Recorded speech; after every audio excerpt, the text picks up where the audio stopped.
On parle toujours d'intervention militaire. La CEDEAO, vous l'avez dit, une intervention militaire qui peut être difficile, en tout cas, à mettre en œuvre. Est-ce que, côté occidental, est-ce qu'une intervention militaire française, cette fois, pour l'instant, le président Macron semble l'avoir écarté, mais est-ce que c'est toujours possible, une intervention militaire Alors, française? le président Macron avait laissé entendre que c'était peut-être possible, sans le dire explicitement, mais Mme Colonna l'a exclu clairement. Oui. Donc, et à juste titre, à mon avis, il ne faut surtout pas que la France fasse une opération militaire.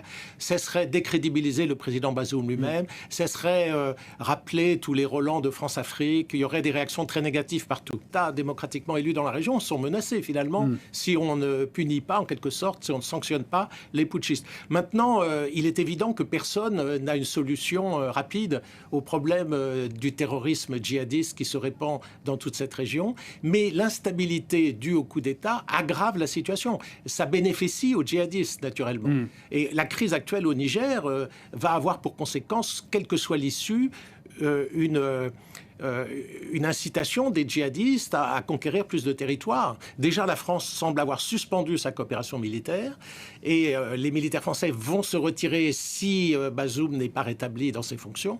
Et donc, on va vers un scénario de décrochage sécuritaire et d'aggravation de la situation à la fois économique et militaire, sécuritaire, avec une amplification du terrorisme dans la région.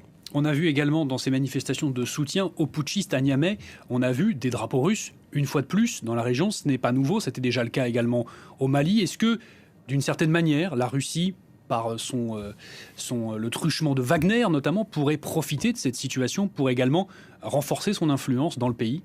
Alors oui, mais le plus grave, c'est pas cela, de mon point de vue. Le plus grave, c'est la menace djihadiste.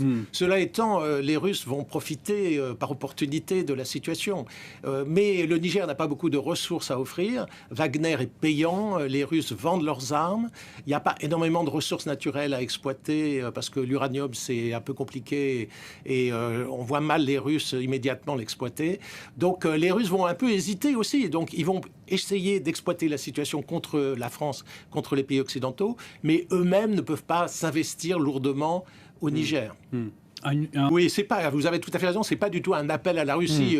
Poutine se présente comme l'ennemi de l'Occident et ses manifestants sont des gens anti-occidentaux. Ce sont souvent des jeunes sans emploi, qui n'ont pas de perspective, qui sont un peu désespérés, donc qui se retournent à la fois contre le régime précédent et contre le partenaire principal de ce régime.